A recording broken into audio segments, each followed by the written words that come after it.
यामिनी भी सीरियस होने लग जाती है और वो युग के सवाल पूछने का वेट करने लगती है।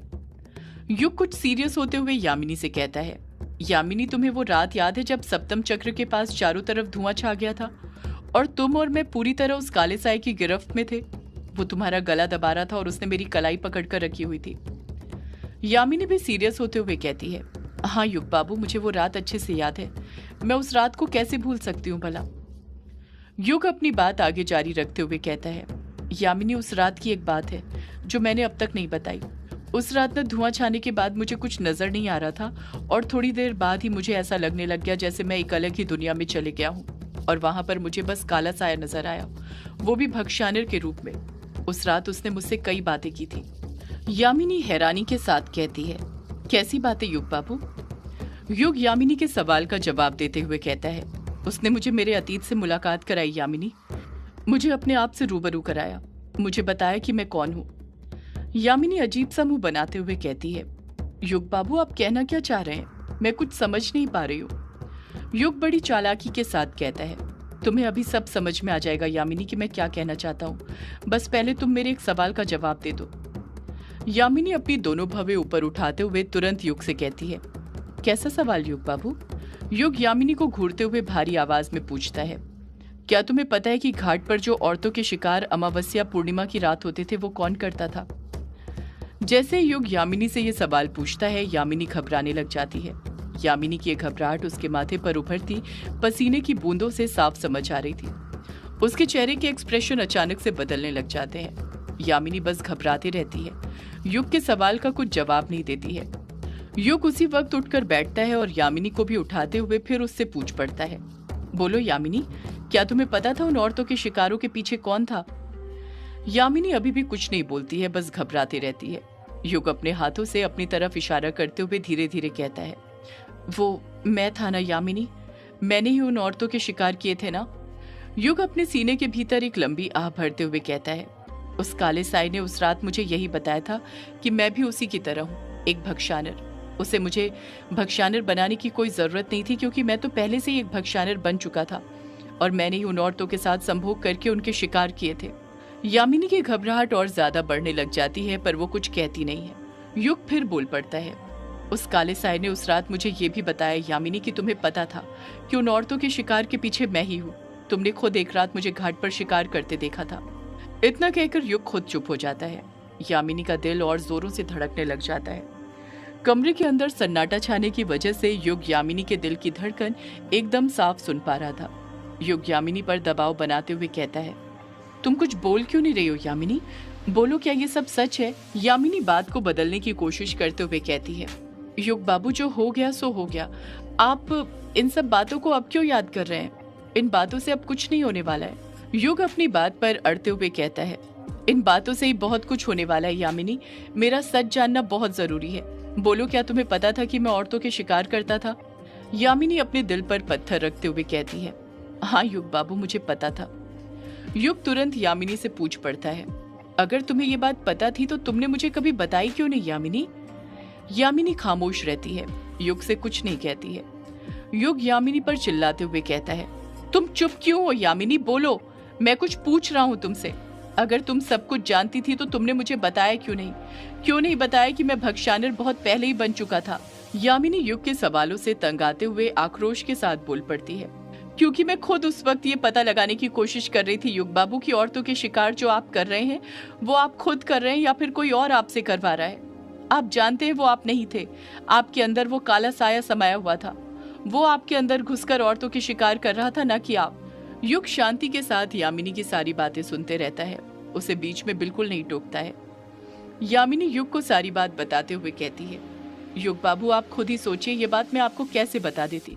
अगर ये बात उस वक्त मैंने आपको बता दी होती कि शालिनी का शिकार करने वाला कोई और नहीं आप ही हैं, तो आप अंदर से टूट जाते, खुद अपने आप से नफरत करने लग जाते, अपने आप को भला बुरा कहने लग जाते और मैं आपको टूट कर बिखरते हुए नहीं देख सकती थी, इसलिए ये बात मैंने आपको नहीं बताई।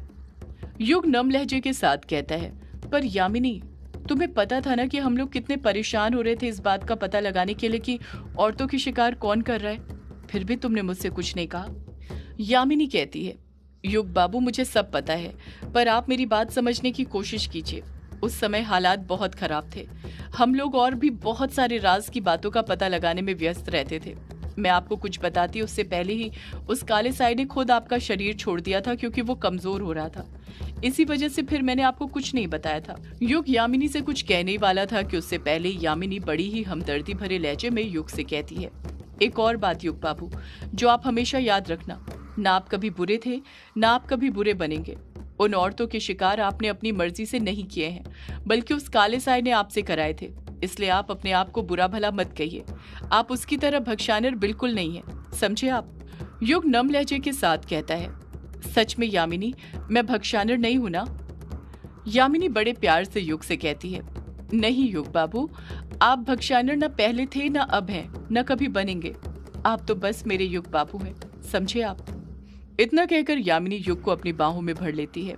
युग भी यामिनी को अपने सीने से सटा लेता है और दोनों एक दूसरे के आलिंगन में खो जाते हैं। 4 घंटे पहले इस तरफ कुटिया के अंदर कार्तिक पुजारी फर्श पर ही बैठकर गीता का पाठ कर रहे थे। वर्चस्विनी और तारा उनके सामने ही हाथ जोड़कर बड़ी उमंग के साथ गीता के पाठ को सुन रहे थे।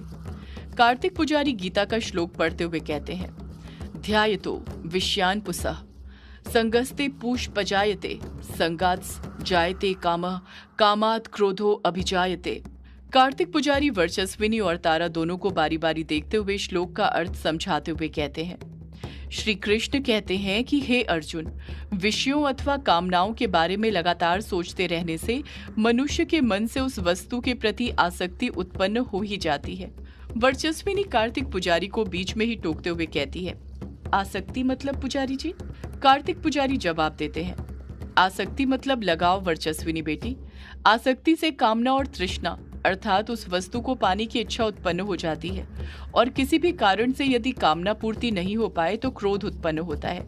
इसलिए व्यक्ति को इन सब चीजों से दूर रहकर सदैव कर्म करते रहना चाहिए। कार्तिक पुजारी ने अपनी बात खत्म ही की थी कि तभी वहां पर बिंदु आ जाती है। बिंदु आते ही कार्तिक पुजारी से कहती है, पुजारी जी भोजन तैयार है, आप आदेश दें तो मैं सबके लिए थाली लगा दूं। कार्तिक पुजारी मुस्कुराते हुए कहते हैं, हाँ बिंदु बेटी लगा दो। बिंदु दूसरे कमरे में बैठक की तैयारी करने चली जाती है। बिंदु के जाते ही कार्तिक पुजारी भी अपनी जगह पर से उठने लग जाते हैं। वर्चस्विनी और तारा भी उठने लग जाते हैं। जैसे ही कार्तिक पुजारी उठते हैं, वर्चस्विनी तारा के कंधों पर अपने हाथ रखते हुए मायूसी के साथ कार्तिक पुजारी से पूछती है, पुजारी जी आपको नहीं लगता कि काफी वक्त हो गया है और तारा की सेहत में अब तक कोई बदलाव नहीं आया? मुझे तो वो अभी भी वैसी ही लग रही है जैसी पहले थी। उसकी आवाज। वर्चस्विनी अपनी बात पूरी करती उससे पहले ही कार्तिक पुजारी वर्चस्विनी को समझाते हुए कहते हैं, वर्चस्विनी बेटी, लगता है तुम भागवत गीता का पाठ सुन तो रही हो पर उसके पाठ का पालन नहीं कर रही हो। वर्चस्विनी खामोश रहती है। कार्तिक पुजारी फिर बोल पड़ते हैं, गीता में भगवान श्री कृष्ण ने स्वयं कहा है, हमें सिर्फ कर्म करना चाहिए, फल की चिंता नहीं करनी चाहिए। उसी तरह मैं तो बस तारा की आवाज लाने का प्रयास कर रहा हूँ। बाकी सब तो फिर महादेव के ऊपर है कि वो तारा के ऊपर अपनी कृपा दृष्टि कब बरसाते हैं। जैसा जब वो चाहे वैसा तब होवे। वर्चस्विनी हिचकिचाहट के साथ फिर बोल पड़ती है, पर पुजारी जी बल्लू काका को भी तो गए हुए काफी वक्त हो गया है ना। आपने तो उन्हें तारा के लिए जड़ी बूटियां लेने तभी भेज दिया था जब तारा को होश आया था। तब से लेकर आज तक 2 साल हो गए, हमें बल्लू काका की कोई खबर नहीं है, वो जड़ी बूटियां लेकर आएंगे भी कि नहीं। कार्तिक पुजारी कहते हैं, वो जरूर लेकर आएंगे वर्चस्विनी बेटी, मुझे बल्लू पर पूरा विश्वास है। वर्चस्विनी कुछ गुस्से के साथ कहती है, आपने आखिर उन्हें ऐसी कौन सी जड़ी बूटी लाने के लिए भेजा है पुजारी जी, जिसे लाने में उन्हें इतना वक्त लग रहा है? कार्तिक पुजारी बात को छुपाते हुए कहते हैं, जब वो आएगा तब तुम्हें स्वयं पता चल जाएगा वर्चस्विनी, तब तक सब्र करो। जिस मानव ने सब्र करना सीख लिया उसने सब कुछ जीत लिया। बिंदु फिर उस कमरे में आ जाती है और कार्तिक पुजारी से कहती है, पुजारी जी चलिए, मैंने अंदर चटाई बिछा दी है। कार्तिक पुजारी बिंदु के साथ दूसरे कमरे में जाते हैं। फर्श पर ही चटाई बिछी हुई थी जिस पर कार्तिक पुजारी जाकर बैठ जाते हैं। वर्चस्विनी और तारा भी उनके बगल में ही बैठ जाते हैं। बिंदु रसोई घर के अंदर जाती है और भोजन के पत्तल लेकर आने लग जाती है। अभी बिंदु पत्तल कार्तिक पुजारी के सामने रखने ही वाली थी कि तभी कार्तिक पुजारी बिंदु से बोल पड़ते हैं, अरे बिंदु बेटी, मंदिर की सीढ़ियों पर जो भिखारी रहता है तुम उसे भी भोजन देकर आ जाओ, वो भी बेचारा भूखा होगा। बिंदु पत्तल कार्तिक पुजारी के सामने रखते हुए कहती है, उसकी चिंता आप मत कीजिए पुजारी जी, आपके कहने से पहले ही मैं उसे भोजन देकर आ गई थी। अब तक तो उसने भोजन कर भी लिया होगा। कार्तिक पुजारी मुस्कुराते हुए कहते हैं, ये तो तुमने बहुत अच्छा काम किया बिंदु बेटी। वर्चस्विनी कार्तिक पुजारी को घूरते हुए कहती है, पुजारी जी आप एक बात बताइए, आप उस भिखारी के बारे में इतना क्यों सोचते हैं? आप हमेशा खुद खाना खाने से पहले उसके बारे में पूछते हैं। आखिर वो भिखारी है कौन? कार्तिक पुजारी कहते हैं, वो वरुथी है वर्चस्विनी बेटी। वर्चस्विनी मुंह बनाते हुए कहती है, वरुथी मतलब पुजारी जी? कार्तिक पुजारी कहते हैं, वरुथी यानी भगवान का सेवक, सिर्फ भगवान का नहीं उनके अंशों का भी। वर्चस्विनी को चिढ़ते हुए कहती है, पुजारी जी आपको ना पता नहीं वो कहां से भगवान का सेवक लगता है, मुझे तो वो चोर लगता है। मैंने आपको पहले भी कहा था कि मैंने इससे पहले भी उसे देखा था। वो मेरे घर के आसपास ही भटकता रहता था और ऐसा लगता था जैसे वो तारा के पीछे पड़ा हुआ हो, उसका किडनैप करना चाहता हो। और देखिए, जब मैं यहाँ कुटिया में रहने आई तो वो भी यहाँ पर आ गया। मुझे तो उससे डर लगता है। कार्तिक पुजारी कहते हैं, उससे डरने वाली कोई बात नहीं है वर्चस्विनी बेटी, बल्कि वक्त आने पर वो ही हमारे सबसे काम आने वाला है, और सबसे ज्यादा तारा के। देखना तुम। वर्चस्विनी खुद से बड़बड़ाते हुए कहती है, पता नहीं पुजारी जी को क्या दिखता है उस भिखारी में, मुझे तो वो एक नंबर का छटा हुआ बदमाश लगता है। बिंदु रसोई घर के अंदर से खाने के पात्र लेकर आती है और सबको खाना परोसने लग जाती है। बिंदु ने दाल चावल बनाए थे, जिसे कार्तिक पुजारी, तारा और वर्चस्विनी लुत्फ उठाते हुए खाने लग जाते हैं। बिंदु सबको खाना खिलाने के बाद आखिरी में खाना खाती थी, यही उसका डेली का रूटीन था। वर्चस्विनी जब खाना खा लेती है तो वो हाथ धोने से पहले अपनी उंगलियां एक एक करके चाटने लग जाती है, जिस कारण उसके मुंह पर भी चावल के कुछ दाने लग जाते हैं। ये देखकर बिंदु कस-कस कर हंसने लग जाती है। वर्चस्विनी बिंदु से हिचकिचाहट के साथ पूछती है, अब क्या हुआ बिंदु, तुम हंस क्यों रही हो? बिंदु अपने हाथ से वर्चस्विनी की तरफ इशारा करते हुए कहती है, आपको पता है वर्चस्विनी जी, ऐसे कौन खाना खाता था? वर्चस्विनी अपनी दोनों भवें ऊपर उठाते हुए कहती है, कौन खाता था? बिंदु पलट कर कहती है, कछुआ। ऐसे कछुआ खाना खाता था, अपनी उंगलियां चाटते हुए। लगता है कछुए ने ही आपको ऐसे खाना खाना सिखाया है। वर्चस्विनी हंसते हुए कहती है, हाँ उसी ने सिखाया बिंदु, उसने भी मुझे पूरी अपनी तरह ही बना दिया है। इतना कहकर वर्चस्विनी हंसने लग जाती है। कार्तिक पुजारी भी मुस्कुराने लग जाते हैं। कछुआ की हरकतें याद करके बिंदु और वर्चस्विनी दोनों कस-कस कर हंसने लग जाते हैं। बिंदु और वर्चस्विनी हंसी रहे थे कि हंसते हुए वर्चस्विनी की आंखें नम हो जाती हैं। उसकी आंखों के आंसू साफ दिखने लग जाते हैं और वो हंसना बंद कर देती है। बिंदु हमदर्दी के साथ वर्चस्विनी से पूछती है, क्या हुआ वर्चस्विनी जी, आपकी आंखों में ये आंसू कैसा? वर्चस्विनी अपने आंसू पोंछते हुए कहती है, कुछ नहीं, बस कछुए की याद आ गई थी बिंदु।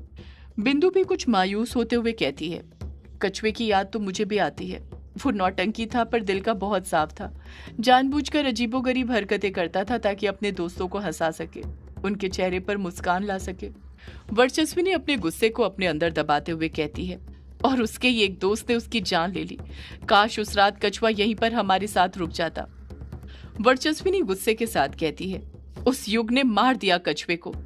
बिंदु कहती है, सिर्फ कछुए को कहा, उसने तो बाकी सबको भी मारा है। कछुए के जाने के बाद ही तो अभिमन्यु, डायना, पलक, किसी का कोई फोन नहीं आया, न किसी की कोई खबर मिली। सब कहाँ गायब हो गए, उनका कुछ पता ही नहीं चला। वो कहाँ हैं, कैसे हैं, उनके साथ क्या हुआ, किसी को कुछ नहीं पता। ये एक राज बन गया और इसी राज से पर्दा उठाने के लिए कायर भी ग्रेवयार्ड को उठी गया था। मैंने मना भी किया था कि मत जा, पर वो नहीं माना, और देखो वो आज तक लौट कर नहीं आया। वर्चस्विनी कहती है, मेरे ख्याल से तो उस युग ने कायर को भी। सदियों से है पुरानी ये है यक्षिणी की कहानी। यक्षिणी एक आग है, यक्षिणी तेरा ख्वाब है।